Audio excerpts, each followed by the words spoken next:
Hot అంశాలపై debate news పెంచికి స్వాగతం. పులివెందుల ఒంటిమిట్ట ఈ రెండు జెడ్పీటీసీ ఎన్నికలు. వాస్తవంగా ఒక జెడ్పీటీసీ ఎన్నికలు అంటే ఓ చిన్నపాటి అంశం. వాస్తవంగా మొన్న మధ్యన ఎంపీపీలు ఎంపీటీసీలు ఇట్లాంటి కొన్ని జరిగిపోయినాయి, కూల్గా జరిగిపోయినాయి, ఏకగ్రీవాలు అయిపోయినాయి అధికార పక్షం వైపు. అదే సందర్భంలో ఒకప్పుడు వైఎస్సీపీ టైంలో ఎక్కువ ఏకపక్షంగా దాన్ని ఏమంటారు ఏకగ్రీవాలు పూర్తయిపోయినాయి. అదే సమయంలో కొన్ని చోట్ల వాళ్ళ నామినేషన్లు వేయనివ్వలేదు అన్న విమర్శలు ఉన్నాయి.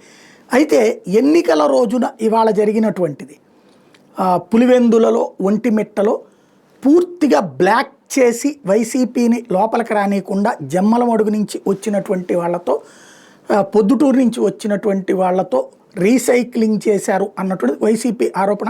పోలీసులు పూర్తిగా ప్రభుత్వానికి సహకరించారు. పోలీసులేమో మేము న్యాయబద్ధంగా వ్యవహరించాం, ఇరుపక్షాల వాళ్ళని అరెస్ట్ చేసాం, ఈవెన్ తెలుగుదేశం వాళ్ళని కూడా అరెస్ట్ చేసాం, తెలుగుదేశం ఎమ్మెల్సీని కూడా అరెస్ట్ చేసాం, అదే సందర్భంలో ఏ ప్రాబ్లం రానియకుండా కంట్రోల్ చేసామని చెప్తున్నారు. తెలుగుదేశం ఏమో లేదు, అంతా ఒక 30-40 ఏళ్ల నుంచి అక్కడ ఎలక్షనే జరిగేది కాదు, వన్ సైడెడ్గా జరిగేది, మొట్టమొదటిసారి ప్రజాస్వామ్యబద్ధంగా ప్రజలు ఓటు హక్కు వినియోగించుకున్నారు అని చెప్తోంది. ఓవరాల్గా పులివెందులలో పెద్ద సమరమే నడిచింది నిన్న రాత్రి నుంచి ఇవాళ దాకా. అసలు ఈ వ్యవహారాన్ని ఎలా చూడాలి? అదే జిల్లాకు సంబంధించినటువంటి వ్యక్తి, అట్లాగే సీనియర్ మోస్ట్ జర్నలిస్ట్ లక్ష్మణ్ గారు ప్రస్తుతం మనతో పాటు లైవ్లో జాయిన్ అవుతున్నారు. నమస్తే అండి. నమస్తే. ఏమంటారు లక్ష్మణ్ గారు, ఏం చూడాలి, ఎలా చూడాలి దీన్ని? ఇప్పుడు అవతలవాడు ఖడ్గం పట్టుకొని యుద్ధానికి వస్తుంటే యువతలవాడు కూడా ఖడ్గం పట్టుకోక తప్పదు. ఇంకా గతంలో దౌర్జన్యాలు జరిగాయి, రిగ్గింగ్లు చేసుకున్నారు, దాన్ని ఎదుర్కోలేకపోతున్నాము. పులివెందుల అంటే వాళ్ళ సామ్రాజ్యం అయిపోయింది, దాన్ని ఎలాగైనా బ్రేక్ చేయాలి అనేటువంటి నినాదం తీసుకొని తెలుగుదేశం పార్టీ వాళ్ళు కూడా దౌర్జన్యాలకు దిగడానికి పోలీస్ అండతో ఇవాళ చూస్తున్నారు. పొద్దున్న సాయంత్రం వరకు ఏం జరుగుతారు. ఇక్కడ ఎవరికి అతీతులు కాదు. ఇప్పుడు పల్లెల్లో ఎలా ఉంటుంది అంటే, విలేజెస్లో ఇప్పుడు పులివెందుల టౌన్లో జరుగుతున్నది అంటే అది ఒక విధంగా ఉంటుంది, విలేజెస్లో ఇంకో విధంగా. ఏ విలేజ్లో డామినేషన్ ఉంటే ఆ విలేజ్లో వాళ్ళు ఓట్లు వేసుకుంటారు, రీసైక్లింగ్ చేసుకుంటారు, బ్యాలెట్ పేపర్ ఉంటే బుద్ధిలో వేసుకుంటారు. పులివెందుల టౌన్లో అలా పబ్లిక్ ఉంటుంది కాబట్టి అంత ఈజీ కాదు కాబట్టి అక్కడ ఓటర్లు వచ్చిన వాళ్ళు ఓట్లు వేసుకుంటారు, రీసైక్లింగ్ చేస్తారు. అక్కడ టౌన్లో రిగ్గింగ్ అనేది జరిగే అవకాశం తక్కువ ఉంటుంది, ఎందుకంటే ఏజెంట్లు అనే వాళ్ళు అన్ని పార్టీలకు ఉంటారు. పల్లెల్లో అలా ఏజెంట్లు ఉండడానికి అవకాశం ఉండదు. ఎక్కడ ఎవరు డామినేషన్ ఉంటే వాళ్ళ ఏజెంట్లే ఉంటారు, మిగతా వాళ్ళు ఉండరు. ఇంకా కొన్ని చోట్ల ఏం చేస్తారంటే, మీరు ఇన్ని ఓట్లు వేసుకోండి, మేము ఇన్ని ఓట్లు వేసుకుంటాము అని రాజీ పడి కూడా వేసుకుంటారు. మేము 60% వేసుకుంటాము, మీరు 40% వేసుకోండి, అట్లా కూడా జరుగుతుంది. కాబట్టి ఏంటంటే, శాంతి భద్రతల విషయము, దౌర్జన్యాల విషయంలో ఇరు పార్టీలు కూడా వాటిని అలౌ చేయకూడదు. కాలం మారిపోయింది. ఒకప్పుడు ఫ్యాక్షనిజం ఉండేది. ఏమేమి జరిగేది అంటే, ఏ చిన్న సర్పంచ్ ఎన్నిక కూడా కొట్లాడుకొని బాంబులు వేసుకొని మడ్డలు చేసుకునే సంఘటనలు జరిగి ఉన్నాయి. ఆ కాలం పోయింది. ఇప్పుడంతా పిల్లలు పెద్దవాళ్ళు అయ్యారు, ఎదిగారు, అరే ఓటు వేసుకోవాలనేటువంటి పరిస్థితి వచ్చింది. అంత దౌర్జన్యాలు కూడా లేవు. ఇవాళ పాడి పంటలు పుష్కలంగా పండుతున్నాయి, రాజశేఖర రెడ్డి పుణ్యమా అని పులివెందుల నియోజకవర్గం మంచిగా వాటర్ ఫెసిలిటీస్ వచ్చింది. ఫ్యాక్షన్ తగ్గిపోతా వస్తున్నప్పుడు ఒక్కసారిగా మళ్ళీ మీరు కార్యకర్తలు రెచ్చగొట్టి మళ్ళీ ఫ్యాక్షనిజాన్ని తీసుకొచ్చి ఇప్పుడు ఇవాళ గొడవలు అయ్యాయి, తనులు తిన్నారు అనుకున్నాము వైఎస్ఆర్సీపీ వాళ్ళు. రేపు ఇంకా వేరే ఎన్నికలు వచ్చినప్పుడు వాళ్ళు ఊరుకుంటారా? అరే ఆ రోజు మనం కొట్టారు, మనం కొట్టాలనుకుంటారా లేదా? సరే, పోలీసు వ్యవస్థ ఏం చేస్తారు తర్వాత చెప్తా, ఖచ్చితంగా అనుకుంటారు. ఎందుకు అవకాశం ఇవ్వాలి?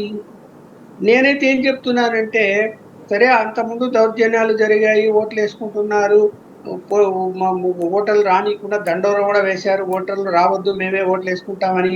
ఆ కాలం అంతా గడిచిపోయింది. ఇప్పుడు గడిచిపోయిన ప్రజాస్వామ్యంగా ఓటింగ్ జరుగుతున్న ఈవీఎంలు వచ్చిన తర్వాత కూడా ఓట్లు వేసుకుంటున్న పరిస్థితులు, రీసైక్లింగ్ పరిస్థితులు ఉన్నా 3 సార్లు సతీష్ రెడ్డి పోటీ చేసి తెలుగుదేశం నుంచి ఓడిపోయాడా లేదా? 3 సార్లు ఓడిపోయాడు జగన్మోహన్ రెడ్డి గారి మీద. ఓడిపోయినటువంటి పరిస్థితి అక్కడ ఉంది తప్ప పులివెందుల అంటే గెలిచే పరిస్థితి ఉండదు అంత టీడీపీకి. ఎందుకు అంటే రాజశేఖర రెడ్డి పుణ్యమా అని ప్రతి ఊరిలో అభివృద్ధి కార్యక్రమాలు కానీ, అలాగే వాళ్ళ యొక్క సంక్షేమం కానీ, అంటే సహాయం పొందని వాళ్ళు అంటూ ఉండరు ఎక్కడికి వెళ్ళినా కూడా. అది అంత బలం వాళ్ళకి అక్కడ.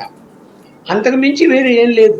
ఆ బలం ఏమవుతుందంటే, ఇప్పుడు ఒకసారి రాజశేఖర రెడ్డి గారు ఆయన స్వయంగా ఒక పోలింగ్ కేంద్రంగా నిలబడుకొని వెనకల రిగ్గింగ్ జరుగుతున్నది, నేను అక్కడికి వెళ్ళాను. ఏంటి ఇది అన్నా, చూడు లక్ష్మణ్, ఓటర్లు ఎవ్వరు రాలేదంటే అర్థమేమి? మనకు హక్కు ఇచ్చారు, మేము రావడం లేదు, మేము మీ మనుషులమే, మీరు మా ఓట్లు మీరు వేసేసుకోండి అని చెప్పి కదా మనకు పర్మిషన్ ఇచ్చారు వాళ్ళు. మనం వేసుకుంటాం అంతే. ఎవరైనా అడుగుతారా ఎందుకు వేసుకున్నారు మీరని? వచ్చి అడిగితే కనుక వాళ్ళనే ఓటేసుకోమని చెప్తారు. రమ్మనండి ఎవరు పోయి లోపల ఓటేయమని చెప్తా. ఎవరు రావడం లేదు, మనం వేసుకుంటున్నాం. ఇది అనే ఒక విచిత్రమైన ప్రజాస్వామ్యం చెప్పాడు ఆయన నాకు. చెప్తే మరి ఏం మాట్లాడాలా? నిజమే, అది కూడా. ఒక ఓటర్ కూడా రాలేదు ముందుకు. బాక్స్ ఖాళీ అయిపోతుంది, ఖాళీగా ఉంటుంది. ఖాళీ బాక్స్ ఎందుకు ఉండాలి? అంటే మనకు పర్మిషన్ ఇచ్చారు, మనకు వేసుకోమన్నారు, వేసుకుంటున్నాం. ఇది నడిచింది. కానీ ఆ కాలం పోయింది. పోయిన తర్వాత సరే పోయింది, బాగానే ఉంది. తెలుగుదేశం మన పోటీ చేయకుండా మానుకుందా రాజశేఖర్ పోయినాక? చేస్తూనే ఉంది కదా పోటీ. ఎక్కడ మరి గెలుస్తూనే ఉన్నాడు కదా జగన్మోహన్ రెడ్డి గారు. 60,000, 70,000, 1,00,000 ఓట్లతో మెజారిటీతో ఎంపీగా గెలిచాడు, ఎమ్మెల్యేగా కూడా గెలుస్తూనే ఉన్నాడు. అంటే రాజశేఖర్ రెడ్డి కాలం వెళ్ళినా కూడా ఇప్పుడు కూడా ఆ యొక్క అభిమానం అక్కడ ఉన్నది. నేనైతే దాన్ని దౌర్జన్యాలు అనటం లేదు. పల్లెల్లో అయ్యా మీరు వేసుకోండి ఓట్లు, మేము ఎందుకు అని ఇంట్లో కూర్చున్నారు, పొలాలకు పోతారు అనుకోడు, వాళ్ళు వేసుకుంటారు. దౌర్జన్యంగా వేసుకున్నారు అంటే మనం ఏం చెప్పలేము. అలాగే తెలుగుదేశంలో కూడా బలహీనత ఏంటి అంటే ఆ దౌర్జన్యాలను ఎదుర్కొని అక్కడ పోయి ఏజెంట్గా కూర్చొని ఓటర్ల రండి ఓట్లు ఏంటి అంటే కూడా, ఒకవేళ పోయి అక్కడ కూర్చున్న తెలుగుదేశం ఏజెంటు ఓటర్లు రానే రాదు, ఆ ఏజెంట్ని పంపించేస్తారు. ఎవరు రారు, నువ్వు పోవా మేము వేసుకుంటామంటారు. అలా కూర్చున్న సందర్భాలు కూడా ఉన్నాయి. ఓటర్లు వెళ్ళి ఏజెంట్ కూర్చొని వెనక్కి వచ్చిన సందర్భాలు కూడా ఉన్నాయి. ఏజెంట్ అంటే పోయాడు, కూర్చో అయిపోయా, నువ్వు పో వెళ్ళిపోయిన తర్వాత వేసుకుంటారు. లేదంటే వాళ్ళే రీసైక్లింగ్ చేస్తూ ఉంటారు. అతని ముందరే ఏం చేయలేడు. ఏమనంటే కొడతారు, ఏమనంటే కొంతమంది డబ్బులు ఇచ్చి కూడా మేనేజ్ చేసుకున్నారు.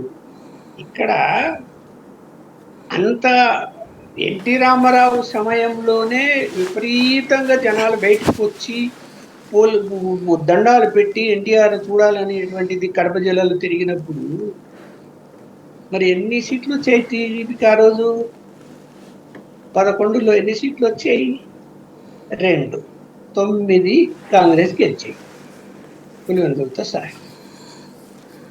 అంత అక్కడ ఇమేజ్ ఉన్నా కూడా ఎన్టీ రామారావుది సక్సెస్ కాలేకపోయారు ఆ జిల్లాలో. అది అలా నడుస్తుంది. అంటే అది వాళ్ళ రౌడీయిజం కాదా? దాన్ని వాళ్ళ ఫ్యాక్షనిజం అంటది కదా తెలుగుదేశం, వాళ్ళ చేతుల్లో అరాచకం అంటుంటది కదా. ఇప్పుడు ఫ్యాక్షనిజం అంటే ప్రతి విలేజ్ లో ఫ్యాక్షనిజం అంటే అర్థం ఏంటంటే 2 గుంపులు ఉంటాయి, ఇరు వర్గాల మధ్య తగాదాలు ఉంటాయి ప్రతి విలేజ్ లో. కొన్ని సందర్భాలు ఏం చేస్తారంటే రాజీ పడతారు. ఎందుకు గొడవలు, మనకెందుకు, మనం ఉంటే ఉండొచ్చు, ఎన్నికల గురించి ఎందుకు, మీరు వేసుకుంటారు, ఇందాక చెప్పే కదా 60% మీరు వేసుకోండి, పార్టీ మేము వేసుకుంటాం, ఇట్లా సర్దుబాటు చేసుకుంటారు. లేకుంటే కొన్ని చోట్ల అరే మనం ఎందుకు గొడవ, ఈ ఎన్నికల గురించి గొడవ పెట్టుకోవడం వదిలేస్తారు. ఇలా రకరకాల కారణాలతో పోలింగ్ జరుగుతున్నది, వాళ్ళు గెలుస్తున్నారు. ఇప్పుడు పులివెందుల్లో ఉమేష్ చంద్ర ఎస్పీగా ఉన్నప్పుడు ఛాలెంజ్ చేశాడు, ఇక్కడ రిగ్గింగ్ జరగనీయను నేను అని. అక్కడ పులివెందుల టౌన్లో మొదటిసారిగా 70% పోలింగ్ జరిగితే అంటే పబ్లిక్ అంటే రీసైక్లింగ్ రిగ్గింగ్ వేసుకునే వాళ్ళు 80-90% గతంలో జరిగేటివి. కానీ అప్పుడు జనం వచ్చి ఓట్లు వేయించారు. పొద్దున్న సాయంత్రం వరకు రిగ్గింగ్లు అలౌ చేయలే టౌన్లో. చేయకపోతే 70% పోలింగ్ అయింది. తెలుగుదేశానికి ఎన్ని ఓట్లు వచ్చాయి? ఇక్కడ 10% కూడా రాలేదు. అంతా కాంగ్రెస్కి వేశారు ప్రీ పోలింగ్ జరిగినా కూడా నగరంలో. మరి దానికి ఏం చెప్పలేం కదా. అందువల్ల అలాంటి పరిస్థితులు కూడా ఉన్నాయి అక్కడ. దాన్ని ఫ్యాక్షనిజం అని అంటే మనం ఏం చెప్పలేము. ఫ్యాక్షనిజం అనేది వాళ్ళ ఊర్లో తగాదాలు, పొలం తగాదాలు ఉంటాయి, లేకపోతే గట్ట తగాదాలు ఉంటాయి, ఏదైనా డబ్బులు విషయాలు గొడవలు పడుతుంటారు, ఇవన్నీ జరుగుతూ ఉంటాయి ప్రతి ఊళ్ళో. ఇప్పుడు అవన్నీ తగ్గిపోయాయి. తగ్గిపోయిన పరిస్థితి ఉన్నప్పుడు ఇప్పుడు కూడా ఇంకా ఫ్యాక్షనిజం ఉంది, ఫ్యాక్షనిజం అని రెచ్చగొడతాను. ఇప్పుడు నేనేం ఏం చెప్తున్నానంటే, వాళ్ళ అవతలవాడు కత్తి పట్టుకొని ఇంతకాలం స్వారీ చేశాడు, ఇప్పుడు నేను చేస్తానంటే నువ్వు ఈ కాలం మారిన తర్వాత ఇప్పుడు నువ్వు స్వారీ చేసి ఏం ప్రయోజనం ఉండదు. నువ్వు అనవసరంగా రెచ్చగొట్టారు ఇవాళ తెలుగుదేశం వాళ్ళు. పోలీసులను అండ చూసి ఇంకా రెచ్చగొట్టారు వీళ్ళని, వైఎస్ఆర్సీపీ వాళ్ళని. చావు కొంతమంది కొట్టారు, దెబ్బలు తగిలాయి. అతని ఒంటిమిట్లు అయితే ఏజెంట్ను మంత్రి ముందరే కొట్టారు. మంత్రికి ఏం పనిందండి అక్కడ? Who is minister? ఎందుకు వెళ్ళాడు అక్కడ? చాలా తప్పు కదా అది. అంటే ఇక్కడ ఏమి అంటే ఇప్పుడు చంద్రబాబు నాయుడు గారు ఒక చిన్న ఎన్నికల విషయంలో ఇలాంటి పనులన్నీ చేయండి అని పర్మిషన్ ఇచ్చాడా? ఇవ్వకుండానే వాళ్ళు చేశారు. పోనీ మరి కంట్రోల్ ఉండాలి కదా, పార్టీ కంట్రోల్ ఉండాలి కదా. అవసరం మినిస్టర్ ఎలా వెళ్తాడు ఒంటిమిట్టకు? నాకు అర్థం కాదు. ఎవరైనా ఇట్లాంటి పనులన్నీ చేసి రెచ్చగొట్టేసి లేని ఫ్యాక్షనిజాన్ని ఇంకా పెంచుకుంటూ పోవాలని తెలుగుదేశం భావిస్తుంది. ఇప్పుడు ఏమన్నా జరగని ప్రశాంతంగా మీరంతా ఇంతమంది ఓ ఎమ్మెల్యేలు, మంత్రులు, ఎమ్మెల్సీలు. నేనైతే 45 సంవత్సరాలుగా ఒక చిన్న ఎన్నికకు, జెడ్పీటీసీ ఎన్నికకు డిఏజీ స్థాయి అధికారి వచ్చి పులివెందులు ఉండడం అంటే నేను ఎప్పుడు ఇంటికి చూడలేదు నా లైఫ్. ఎస్పీనే ఎక్కువ, ఎస్పీ వస్తేనే ఎక్కువ. మామూలుగా లోకల్ డిఎస్పీలు, సిఎల్ చూసుకుంటారు ఇట్లాంటి ఎన్నికలన్నీ కూడా ఆ లెవెలే ఉంటాయి. పోయమ్మ డిఏజీ స్థాయి వచ్చి ఆయన అవసరం చేసి అంటే ఆఫీసులో పెట్టేసి ఆయన కాపలా కూర్చున్నాడు అంటే ఏమన్నా చెప్పాలి మనం? ఏం చెప్పాలి అంటే ఎంత దిగజారిపోయింది ఇక్కడ పరిపాలన అన్నది నేను చెప్తున్నా. మీరు దిగజారిపోవడమే కదా అది. ఒక డిఏజీని పంపిస్తారా ఎవరన్నా ఆ ఎన్నికకు? ఆయన వెళ్ళి కాపలా కూర్చుంటాడు ఆయన బయటికి రాకుండా. అంటే అంత బలహీనంగా ఉంది ప్రభుత్వము. మరి ఇక్కడ ఏం చెప్పాలి చెప్పండి? ఇక్కడ పులివెందుల ఎన్ని చెప్పినా వాళ్ళ పాకెటే, నో డౌట్. మీరు ఎన్నో చేసుకోండి. ఇవాళ కూడా చెప్తున్నా, పొద్దున జరిగిన 4-5 సంఘటనలు తప్ప అవే అన్ని ఛానల్స్లో చూపించుకుంటూ వస్తున్నారు తప్ప 11 తర్వాత పోలింగ్ అన్నది ప్రశాంతంగా జరుగుతున్నది. ఇప్పటి వరకు జనం వెళ్ళారు. దొంగ ఓట్లు ఉండొచ్చు, జమ్ములో నుంచి వచ్చిన వాళ్ళకి 5 మందో 10 మందో 20 మందో 100 మందో వేసిండొచ్చేమో కానీ మామూలుగా అయితే ఎవరు కూడా మీ దౌర్జన్యాలకు లొంగి 70% పోలింగ్ 60% దాటింది 2 గంటలకు. ఎలా దాటింది? అన్ని చోట్ల పోలీసు వాళ్ళు ఉన్నారు, ఎక్కడ రిగ్గింగ్ ఛాన్సే లేదు. లేకుండానే 60% అయిందంటే అర్థమేమి? ఓటర్లు వెళ్ళి ఓట్లేసారనే కదా. మీరు ఆరోపణలు చేయొచ్చు, రీసైక్లింగ్ జరిగిందనో బూత్ క్యాప్చర్ చేశారు, వైసీపీ వాళ్ళని ఓటింగ్ దగ్గరికి రానియకుండా టీడీపీ వాళ్ళని మాత్రం లోపలికి పోనిచ్చేశారు పోలీసులు, రీసైక్లింగ్ కూడా పర్మిషన్ ఇచ్చారు, అందువలన అంత పోలింగ్ జరిగింది, రిగ్గింగ్ చేసుకున్నారు లోపల అన్నటువంటి చెప్తున్నారు వీళ్ళ ఆరోపణలు. నేనైతే దాన్ని అంగీకరించాను. ఎందుకు చెప్పనా? దొంగ ఓటర్ వచ్చాడండి, రీసైక్లింగ్ వేరు. రీసైక్లింగ్ ఎప్పుడు జరుగుతుంది అంటే లోపల వాళ్ళ ఏజెంట్ లేకపోతే పోలింగ్ ఆఫీసర్ భయపడిపోతాడు కాబట్టి ఒక 10 మంది నిలబడుకొని వాళ్ళే వేసుకుంటూ రౌండ్ కొడుతుంటారు, అది రీసైక్లింగ్. దొంగ ఓటర్ అంటే వేరే ఊరి నుంచి వచ్చి వాడు నిలబడతాడు, లోపలికి వెళ్తాడు అనుకో. అక్కడ ఓటర్ లిస్ట్లో ఫోటో ఉంటుంది పక్కన. ఇంత గతంలో ఫోటోలు ఉండేవి కాదు, ఫోటోలు ఉంటాయి. వాడు నీ నంబర్ ఎంతంటే 40 అంటాడు అనుకోండి, 40 నంబర్ ఓపెన్ చేస్తే పక్కన ఫోటో. నువ్వెవరయ్యా? ఇక్కడ ఫోటో ఉన్నది, ఈరెవరు, నువ్వెవరు, ఇట్లా వచ్చావు, నువ్వు చాలా బయటికి అంటాడు. పోలీసులు పిలుస్తారు, బయటికి పంపించండి అంటాడు పోలింగ్ ఆఫీసర్ కానీ ఏజెంట్లు కానీ ఎవరైనా కూడా. అలా వచ్చేది అక్కడ. ఇప్పుడు వచ్చిన వాళ్ళు అక్కడ వైఎస్ఆర్సీపీ ఏజెంట్ లోపల ఉన్నాడు అనుకుందాం, లేడు అనుకుంటాం, టీడీపీ కూడా ఉందని అనుకుంటాం. వాడేమనుకుంటాడు, ఆయన మన వైఎస్ఆర్సీపీ ఆయన వచ్చాడేమో దొంగ ఓటు వేయడానికి, వాడు కూడా అభ్యంతరం చెప్తాడు. తెలియదు కదా, వచ్చిన కొత్త వాళ్ళని కనుక్కోవడం అంత ఈజీ కాదు. ఐడెంటిఫై పర్సన్ వస్తే కనుక్కుంటారు కానీ అన్ఐడెంటిఫై పర్సన్స్ వస్తే ఎట్లా కనుక్కుంటారు? వాడు ఏ పార్టీ వాడని ఎట్లా తెలుస్తుంది? అభ్యంతరం ఖచ్చితంగా చెప్తారు, అంత ఈజీ కాదు. దొంగ ఓటర్ ఎవడో లైన్లో ఎవరో ఇద్దరు వచ్చి Jammalamadugu market yard vice chairman వచ్చి ఓటింగ్లో పాల్గొన్నాడు అని ఛానల్ చూపిస్తున్నారు. అదే నిజమైతే అది తప్పు. ఇక్కడ బీజేపీకి ఏం పని ఉందండి ఈ ఎన్నికలకు ఆదినారాయణ రెడ్డికి? ఆయన ఎందుకు అంత రంగు పూసుకొని అంత అంత వాళ్ళందరినీ పంపించి అవన్నీ చేయాల్సిన అవసరం ఉందా? ఎవరు గెలిస్తే ఏంటండి నాకు అర్థం కాలేదు. అసలు బీజేపీ పార్టీ వాళ్ళు కూడా, పార్టీ నాయకులు ఏం చేస్తున్నారో నాకు తెలియటం లేదు. ఎందుకు దాంట్లో ఇన్వాల్వ్ అవుతారు? కూటమి ప్రభుత్వం అయినంత మాత్రం చిన్న జడ్పీసీ ఎన్నికల్లో మొత్తం కూటమి పార్టీలు అన్నీ కూడా పాల్గొనాలి. దానికి పాల్గొన్నారు, గెలుస్తారు అనుకో, ఏంటి దానివల్ల ప్రయోజనం?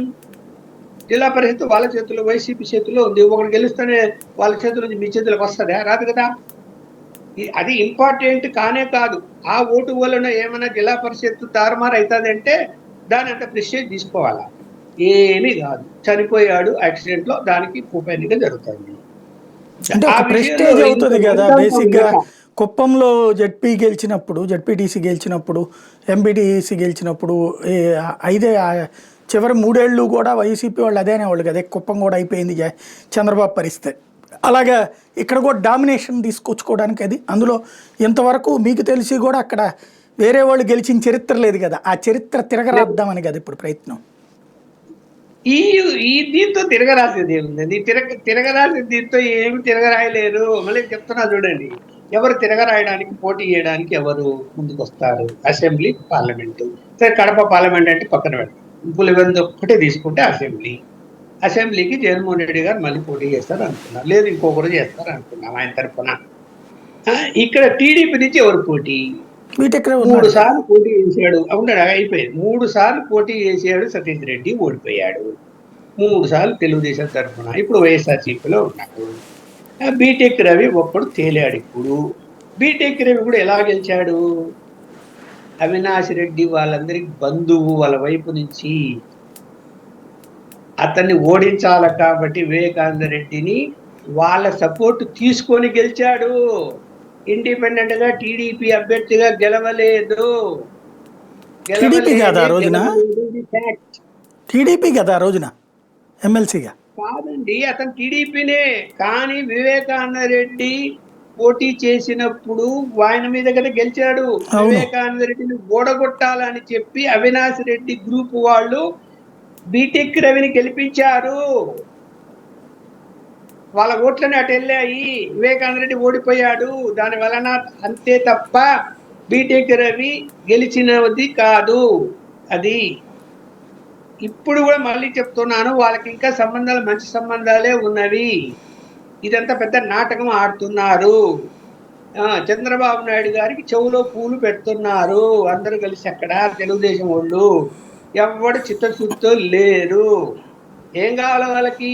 అమ్మో, ఈ ఎలక్షన్ ప్రెస్టేజ్ తీసుకున్నాం, మీరు అన్నట్టు ఇక్కడ దీన్ని ఇదిగో ఈ దౌర్జన్యాలు ఎదుర్కొంటే మనిషి వచ్చాడు కాబట్టి ఇక్కడ మేము రేపు పొద్దున జగన్మోహన్ రెడ్డి గారు ఓడిస్తాం, లేదా ఆయన తరఫున ఎవరు పోటీ చేసినా ఓడిస్తాము అని చెప్పి ఒక క్రియేట్ చేసేసి, చంద్రబాబు నాయుడు పంపబోయ్యా కోట్లు డబ్బులు ఖర్చు పెట్టుకోవాలి మేము అంటే, అక్కడ ఏమో మొగోడు ఒకటి తేలాడు అని చెప్పి ఆయన డబ్బులు పంపిస్తాడేమో అని పంపించి ఉంటాడేమో తెలియదు. నేనైతే ఓటుకి 5,000 పెంచారట కదా, ఇద్దరు ఓటుకి 5,000 పెంచారట.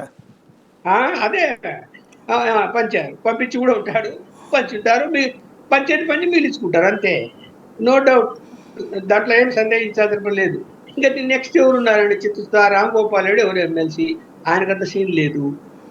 రేపు పొద్దున ఎన్నికలు వస్తే అసెంబ్లీకి తెలుగుదేశం నుంచి ఎవరు పోటీ చేస్తారు? రేపు చంద్రబాబు నాయుడు పోయి పోటీ చేస్తారు అక్కడ, లేకపోతే లోకేష్ పోయి పోటీ చేస్తారు? చేయమని లోకేష్ పోయి అక్కడ ఏమి చెప్పండి. చంద్రబాబు అంటే వద్దులే పెద్ద ఆయన, లోకేష్ యువకుడు, ఇంకా జగన్మోహన్ రెడ్డి యువకుడు అనుకుందాం, పోటీ చేస్తారు అక్కడ పోయి చేయమని చూద్దాం, చేయాలి కదా. అవేం చెయ్యరు. అవి ఆ కథలనే పడరు. ఇవన్నీ ఊరికే. అసలు నాకు ఎంత ఇవాళ చూసిన తర్వాత ఆ సీన్లన్నీ, అరే ప్రశాంతంగా ఉండేటువంటి జిల్లాను మళ్ళా ఎందుకు నాశనం చేస్తున్నారయ్యా మీరు? ఎందుకు అంత పోలీసులు, ఎందుకు అంత మీరు దానికి ఆరాటం పడుతున్నారు? గెలిస్తే ఏమిటి, ఓడిపోతే ఏమిటి అని వదిలేసింటే అయిపోయింది కదా. ఇప్పుడు నెల్లూరు జిల్లాలో ఉన్నవి జడ్పీసీ ఎన్నికలు జరిగాయి. తెలుగుదేశం వాళ్ళు, వైఎస్ఆర్సీపీ వాళ్ళు పంచుకొని నామినేషన్లే వేయకుండా మీకు 3 మాకు 4 అని అయిపోయింది కదా, పంచుకున్నారా? మరి ఈడ కూడా వదిలేసింది అయిపోయింది కదా, బట్టి బిట్ట కాదు మీకు ఇస్తాం పులివెందులు కాబట్టి మాకు ఇచ్చేయండి అని మీకు ఇచ్చేస్తామని చెప్పి చెప్పుకుంటే అయిపోయింది కదా. దానికి ఇంత రాద్ధాంతము, ఇంత లాండ్ ఆర్డరు, జనాన్ని తీసుకురావడము, ఓటర్లు గొడవలు, తన్నులు తీయడం. ఇప్పుడు కేసులు కూడా పెడతారు ఇంకా సాయంత్రం అయిన నుంచి చూడండి వదలదు. ఎందుకంటే సచిత్ రెడ్డి కూడా పోలీసు వాళ్ళని బాగా తిట్టాడు, ఆయన మీద కేసు పెడతారు వదలదు. ఇంకా మిగతా వాళ్ళ మీద కూడా కేసులు పెడతారు. తెలుగుదేశం వాళ్ళ మీద పక్కన పెట్టేసి అందరూ ఈ వైఎస్ఆర్సీపీ వాళ్ళంతా కేసులు పెడతారు. అదే జరుగుతుంది. అదే జరిగితే ఇంకా రెచ్చిపోవడమే కదా అది. అరే మా మీద కేసులు పెట్టారని వాడు ఏం చేస్తాడు? రెచ్చిపోతాడు. ఇంకా ఏమి, జగన్మోహన్ రెడ్డి యొక్క బలాన్ని ఇంకా పెంచుతున్నారు ఈ సంఘటన వలన. ఆయన బలం ఇంకా పెరుగుతుంది, తగ్గదు. వాళ్ళు అనుకుంటున్నారు పోటీ చేసేవాడొచ్చాడు, ఆయన కటకం పట్టుకుంటాం, మేము కటకం పట్టుకుంటాము, చూడు రేపొద్దున తేల్చేస్తాము అని చెప్పి అనుకుంటున్నారేమో, కానీ ఆయన బలం ఇంకా పెరిగింది దీనివల్ల. ఏంటంటే సాధారణంగా ఇప్పుడు అక్కడ వైసీపీ ఓడిందంటే ఇక అయిపోయింది, జగన్కి ఇక 1 కూడా మిగలదు అన్నటువంటి మాట చెప్పడానికి ఈజీ ఉంటుంది కదా. ప్లస్ మోరల్గా విజయం సాధించడం కదా జగన్ మీద. గెలిస్తే కదా, నేను గెలుస్తాను అంటలేదు. నేను రీపోలింగ్ జరుగుతున్నది ఇప్పుడు. ఓటర్లు మొత్తం లైన్లో నిలబడి ఉన్నారు. 60% 2 గంటలకే దాటిందంటే సాయంత్రానికి ఎంత ఉంటుంది చూద్దాం. 5 గంటలప్పుడు 80 దాటిపోతుంది. 80 దాటిపోతే ఎక్కడ ఉన్నారండి బయట నుంచి వచ్చిన ఎవరు? ఇప్పుడు ఒక్క ఆదినారాయణ రెడ్డి, ఆయన మనుషులు కొంతమంది, అంటే ఆదినారాయణ రెడ్డి కూడా తను దౌర్జన్యకారుడి, తన దగ్గర ఉండే వాళ్ళు కూడా అలాంటి వాళ్ళే. ఆయన కూడా ఫ్యాక్షన్ నుంచి వచ్చిన కుటుంబమే వాళ్ళది. వాళ్ళు ఆయన మాట నమ్మి కొంతమంది వచ్చి ఏదైనా దొంగ ఓట్లు వేయడము, దౌర్జన్యాలు చేయడము చేసిన వాళ్ళు తప్ప ఇంకా వేరే ప్రాంతాల నుంచి పోయి దొంగ ఓటర్లు నిలబడి చేసిన పరిస్థితి అయితే ఎక్కడ ఉండదు. ఎవరు పోయి ఉండరు. కమలాపురం ఎమ్మెల్యే టీడీపీ ఎవరు ఎంతమంది పంపించారు అక్కడికి చెప్పమని చూద్దాం. ఎవరు పోయి ఉండరు. పొద్దుటూరు ఎవరు పోలే నాకు తెలిసి. ఒక్క ఆదినారాయణ రెడ్డి ఎందుకు ఆ పని చేశాడు అంటే, ఇవాళ బీజేపీ ఖచ్చితంగా అతన్ని ఎక్స్ప్లెయిన్ అడిగి తీరాలి. అతనుకి బీటెక్ రవికి బంధుత్వాలు ఉన్నాయి. ఇద్దరు మంచి దోస్తులు.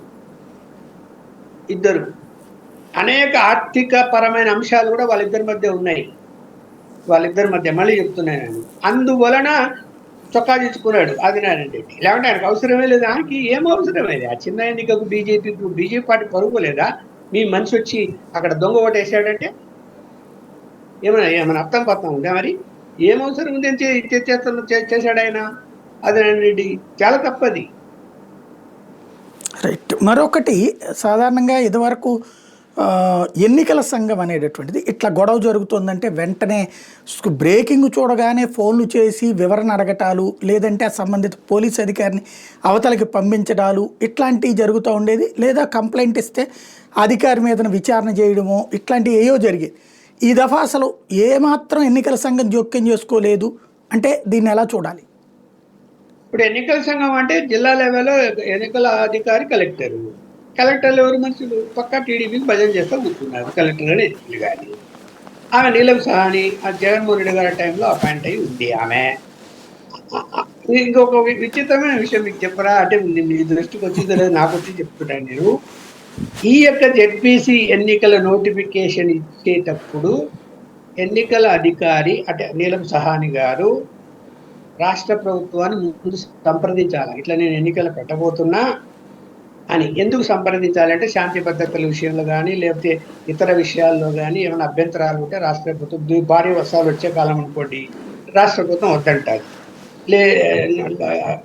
అలా ఏమన్నా కారణాలు ఉన్నప్పుడు అనుమతి తీసుకొని ఎన్నికలు వదిలాలి. వితౌట్ గవర్నమెంట్ నాలెడ్జ్ ఆమె నోటిఫికేషన్ ఇచ్చింది. కావాలంటే మీరు వెరిఫై చేయండి. వితౌట్ గవర్నమెంట్ నాలెడ్జ్ ఆమె నోటిఫికేషన్ ఇచ్చేసి, ఇచ్చిన తర్వాత బేరమన్నారు. దాన్ని ఆపే శక్తి ఎవరికి లేదు. అయిపోయి ఎలక్షన్ కమిషన్ టోటల్ ఇండిపెండెంట్ ఇచ్చిన తర్వాత ఎట్లా ఆపుతారు?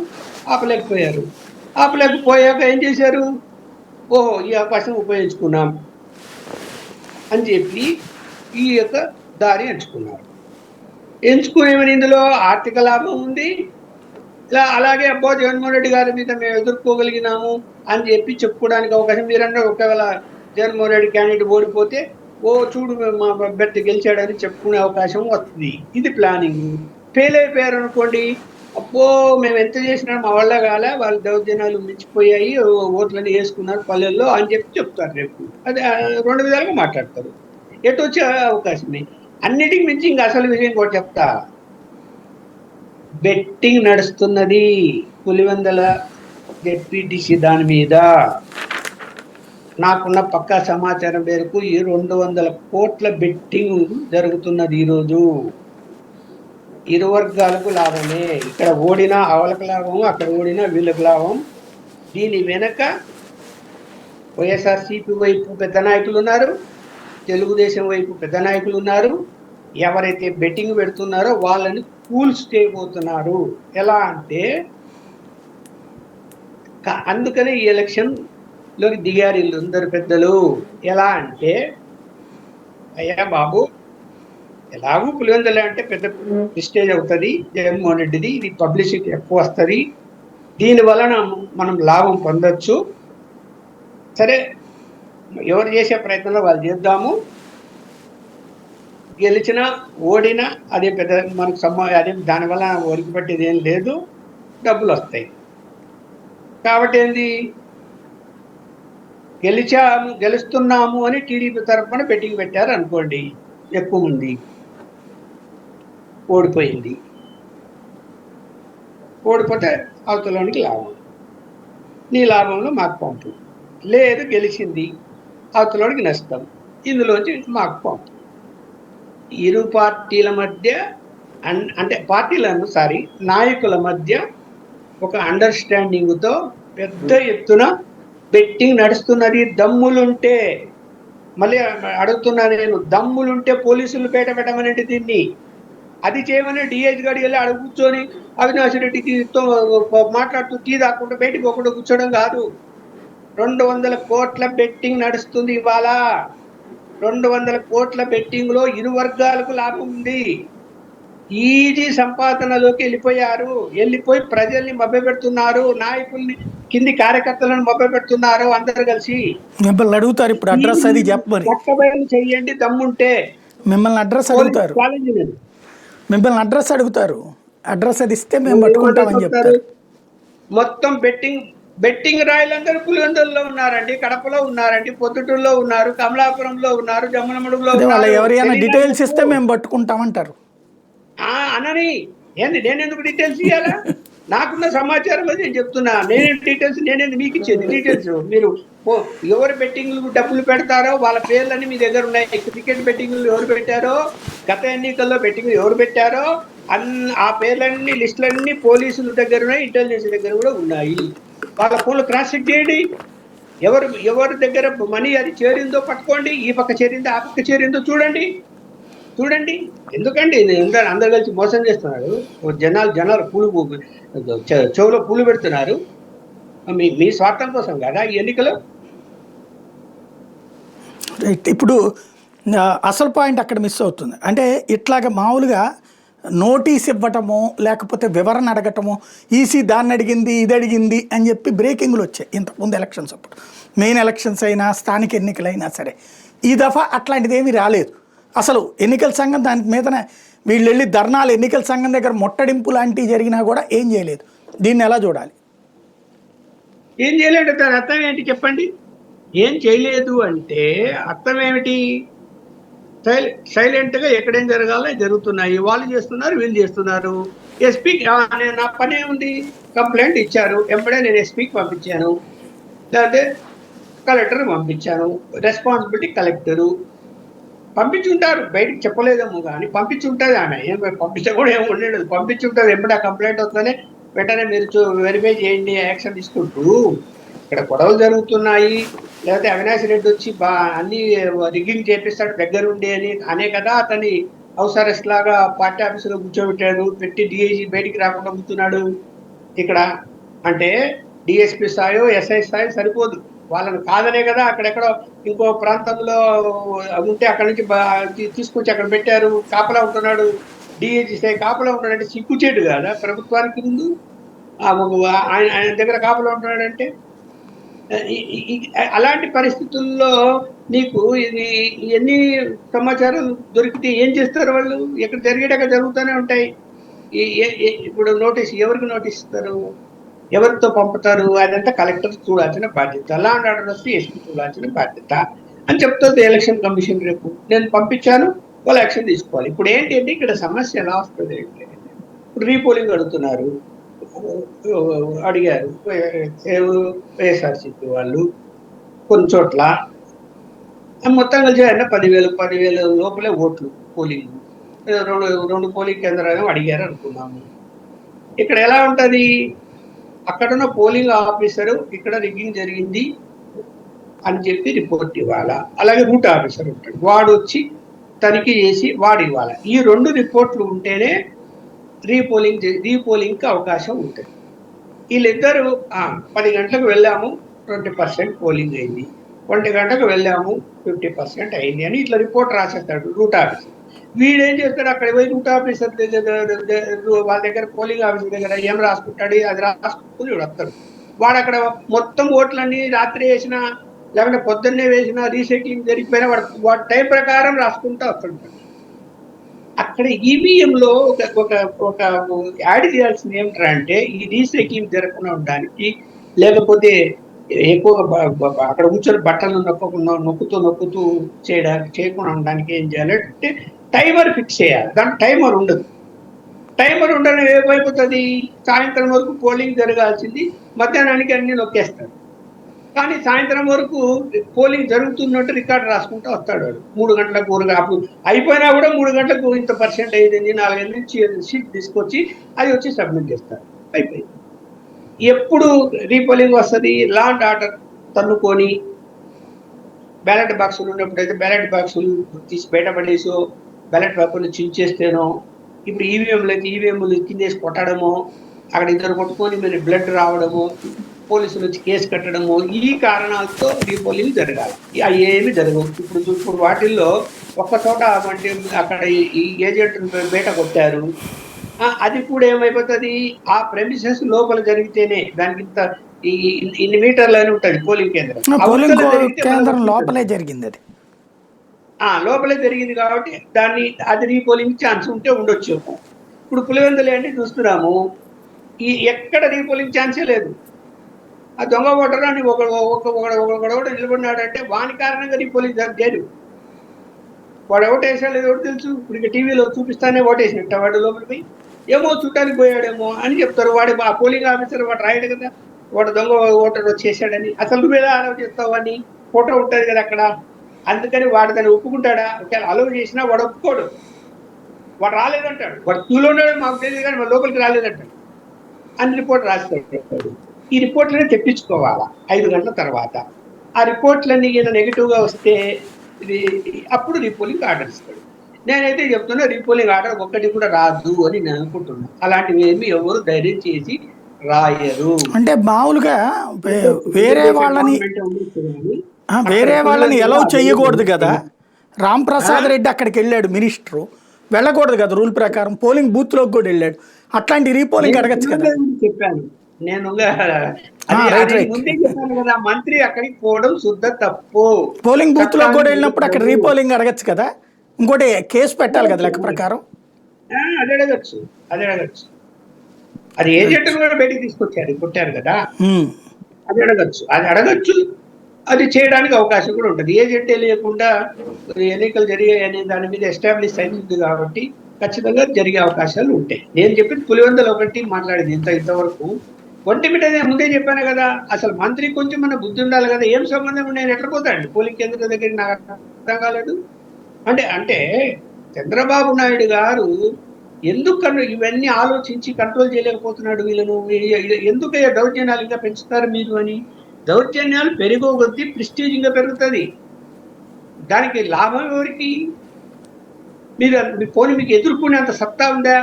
బీటెక్ రవికి పులివెందుల నియోజకవర్గంలో జగన్మోహన్ రెడ్డి వర్గం నుంచి ఎదుర్కొనే సత్తా ఉందా?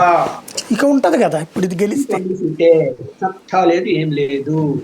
అవసరం అయితే నమస్కారం పెట్టి సర్దుబాటు చేసుకుంటారు వీళ్ళు.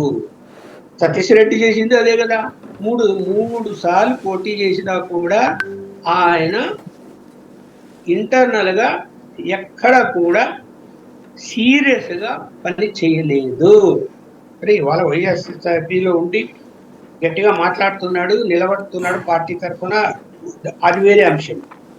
అప్పుడు అలాగే జరిగింది. ఆయనకు అనేక కుటుంబ సమస్యలు ఉన్నాయి, ఆర్థికపర ఇబ్బందులు ఏదో ఉన్నాయి, చాలాసార్లు డబ్బులు పోగొట్టుకున్నాడు. ఇప్పుడు తగిన విధంగా చంద్రబాబు నాయుడు గారు సహకరించలేదు, ఇవన్నీ జరిగే అవి వేరే అంశాలు. కానీ ఇవాళ వైఎస్ఆర్సీపీలో గట్టిగా మాట్లాడుతున్నాడు, కాదని అనటం. ఎన్ని చెప్పినా కూడా మళ్ళీ నేనైతే అనుకుంటున్నాను, ఈ సరళిని పట్టి అంటే మామూలుగా రీసైక్లింగ్ లేకపోతే బటన్ నొక్కోడాలు ఇవన్నీ ఓవరాల్ చూసిన తర్వాత కూడా ఫైనల్ గా గెలుస్తారనే చెప్పగలుగుతా, కానీ ఓడిపోతారని చెప్పలేను వైఎస్ఆర్సీపీ అంటే.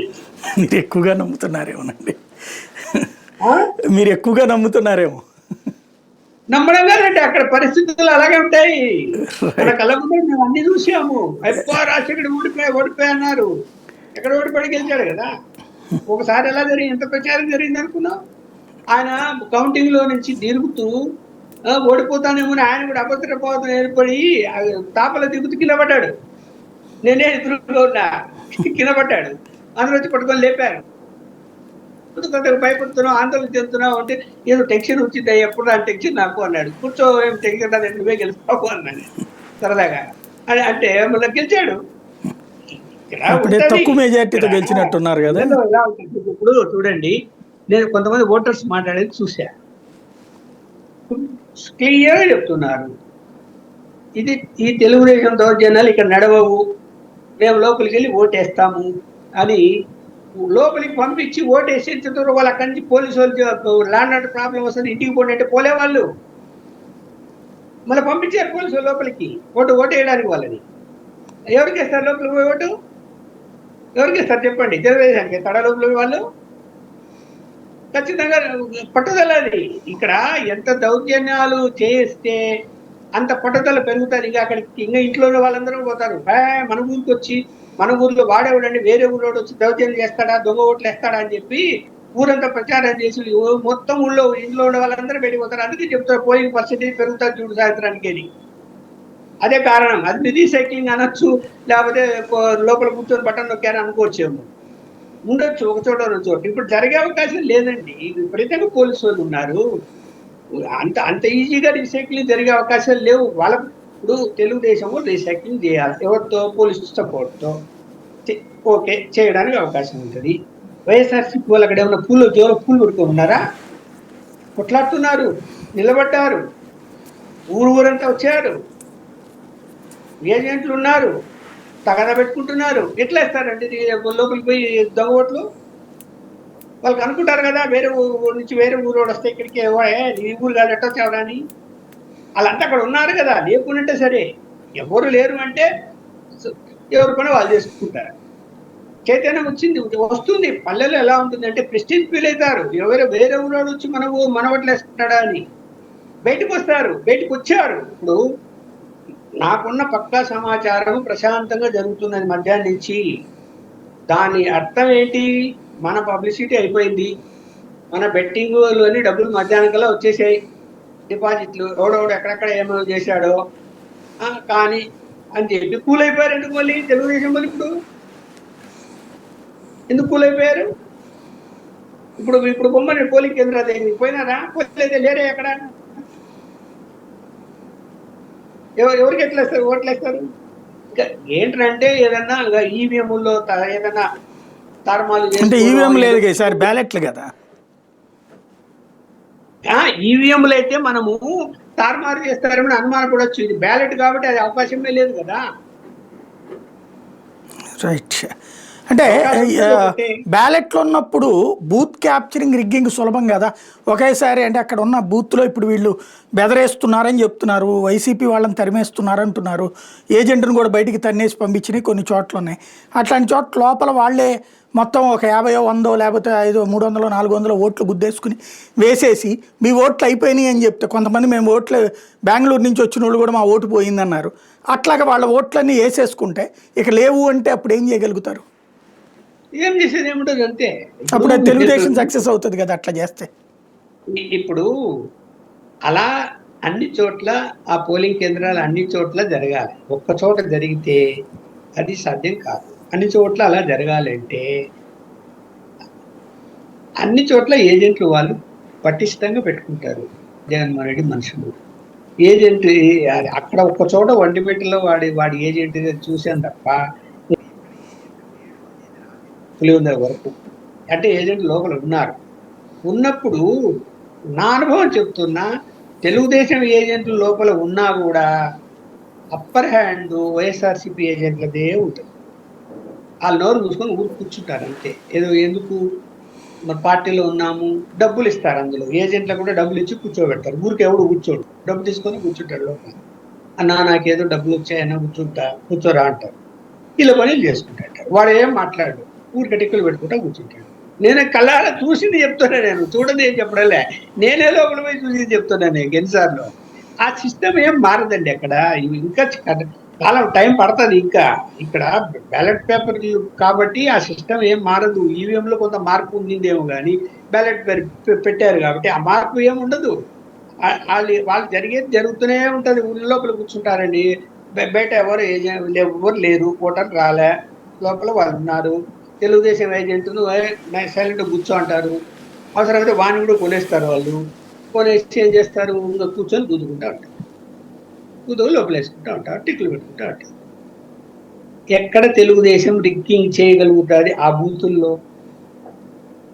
సాధ్యమని మీరు అనుకుంటున్నారా? పోలీసులు లోపల కాదు బయట ఉంటారు. బయటకు వచ్చి తెలుగుదేశం ఏజెంట్ లోపల ఇలా చేస్తున్నారని చెప్పితే కానీ పోలీసులు లోపలికి పోయి అడగరు, పోవడానికి కూడా వీలు ఉండదు. రెండోది ఏంది, లోపలే ఒక్కోసారి ఏం జరుగుతుందో తెలిసినా కూడా పోలీసులు కూడా మనకెందుకు లేని పట్టించుకోరు, ఊరుకుంటారు. ఇప్పుడు చెప్తున్నా కదా, పైనుంచి ఏదో ఆదేశాలు వస్తుంటాయి కాబట్టి పై లెవెల్ ఆఫీసర్లు పరుగులు తీసి హడావిడి చేస్తూ ఉంటారు. కానీ కింది లెవెల్ కానిస్టేబుల్ నుంచి కింది లెవెల్లో ఉన్నటువంటి పోలీసులు వాళ్ళు అంత సులభంగా పోయి లోపలికి పోయి అదేదో జరిగిపోతున్నది అని అంతగా పట్టించుకుంటారని నేనైతే అనుకోను. అలా జరిగే అవకాశమే ఉండదు. రైట్. ఫైనల్గా ఒకటి చెప్పండి, ఈ ఒకవేళ ఇందులో వైసీపీ ఓడిపోతే కడప జిల్లాలో ఇప్పటికి వాస్తవంగా కడప చరిత్రలో మొట్టమొదటిసారి 7 స్థానాలు తెలుగుదేశం గెలిచినటువంటి సందర్భం మొన్న. ఇక ఇది కూడా అయితే జగన్ మూలాలకి దెబ్బ తగలదా? ఇది చిన్న విషయం అండి. జగన్ మూలాలకి ఏం దెబ్బతింటారు? ఓడిపోతే ప్రచారానికి కొద్ది రోజులు ఉపయోగపడుతుంది కాదని నేను అన్నాను. చూడు జగన్ ఇలాకాలో మేము బాగా వేశాము, మా అతను గెలిచాడు, మేము తెలుగుదేశం గెలిచింది చూడండి అని చెప్పుకుంటారు, నల్లు తిరుగుతారు. దానికేం జగన్మోహన్ రెడ్డి అదేదో పెద్ద పరువు పోతుందని ఆయన భావించాడు. ఆయన చాలా మొండి మనిషి, ఆయనకు తెలుసు ఏం చేయాలో. దానివల్ల కొద్ది రోజులు 4 రోజులు ప్రచారం జరుగుతుంది, తర్వాత ఏముండదు. ఇంకా అంతకు మించి ఏముంటుంది చెప్పండి? ఏమది పెద్ద ఎన్నికనా? అది 10,000 ఓట్లు, 10,000 ఓట్లు అంతేనా? 1,00,000 మెజారిటీ, 70,000 మెజారిటీ వచ్చేవాడికి 10,000 ఓట్లలో ఆ 10,000 ఓట్లలో 60, 70, 80% పోలింగ్ అయితే అందులో ఎట్లయినా వైఎస్ఆర్సీపీకి వస్తాయి. మార్జిన్లో గెలిచినా కూడా మిగతా ఓట్లని వైఎస్ఆర్సీపీ కూడా వస్తాయి. తెలుగుదేశం గెలిస్తే మార్జిన్తో గెలుస్తారు అనుకున్నాము. దానివల్ల ఏంటి నష్టం ఏంటి ఇక్కడ? దానివల్ల ఆయన ఇమేజ్ పోయింది ఏముంది? నాకు అర్థం కాదు ఇక్కడ. అంటే ఈ ఫార్ములా సక్సెస్ అయితే రేపు ఫ్యూచర్లో ఇదే ఫార్ములా నెక్స్ట్ స్థానిక ఎన్నికల్లో కూడా అమలు చేస్తారుగా, అప్పుడు వైసీపీని పూర్తిగా కంట్రోల్ చేయొచ్చుగా. అది ఇప్పుడు ఈ ఒక్క ఎన్నిక కాబట్టి డిఐజీతో సహా రాగలిగింది. రేపు లోకల్ బాడీ ఎన్నికలు జరిగితే అన్ని చోట్ల జరుగుతాయి ఒకేసారి. ఇంత కాన్సన్ట్రేషన్ ఎట్లా చేయగలుగుతారు? చేయలేరు. అన్నిటికీ మూలం ఇంత ఇష్యూ చేయడానికి కారణం బెట్టింగ్ మిత్రమా. మళ్ళీ చెప్తున్నాను నేను, బెట్టింగ్ ఇది ద్రోహం చేస్తున్నాయి 2 పార్టీలు. బీజేపీ కూడా, ఆదినారాయణ రెడ్డి కూడా, పార్టీ నేను ఆదినారాయణ రెడ్డి అంటున్నాను. బెట్టింగుల వ్యవహారం ఇదంతా బయటికి వచ్చి తెస్తా చూద్దాం. Right. Thank you very much అండి. ఇది పరిస్థితి. పులివెందుల ఒక్కసారిగా వేడెక్కింది. ఇంతకుముందు సినిమాలలో ప్రత్యేక డైలాగులు వచ్చినాయి, అట్లాగే ప్రతిసారి కూడా పులివెందులకి సంబంధించినటువంటి విమర్శలు ప్రతి విమర్శలు నడుస్తూ ఉంటాయి. ఇప్పుడు పులివెందుల ఎలక్షన్ అనేటటువంటి దాంట్లో జిల్లా పరిషత్కి సంబంధించినటువంటి జెడ్పీటీసీ విజయం అన్నటువంటిది తమకి ఖాయమని తెలుగుదేశం నమ్ముతోంది. అదే సందర్భంలో వైసీపీలో ఉన్నటువంటి అనేక మంది కార్యకర్తలు కూడా తెలుగుదేశం విజయమే ఖాయమని నమ్ముతున్నారు. ఎందుకు అంటే అక్కడ జరిగినటువంటి ఉదయం నుండి జరిగిన పరిణామాలు. అయితే ఇక్కడ రివర్స్లో జరిగే అవకాశం ఉందంటున్నారు లక్ష్మణ్ గారు. ఏం జరుగుతుందో చూద్దాం.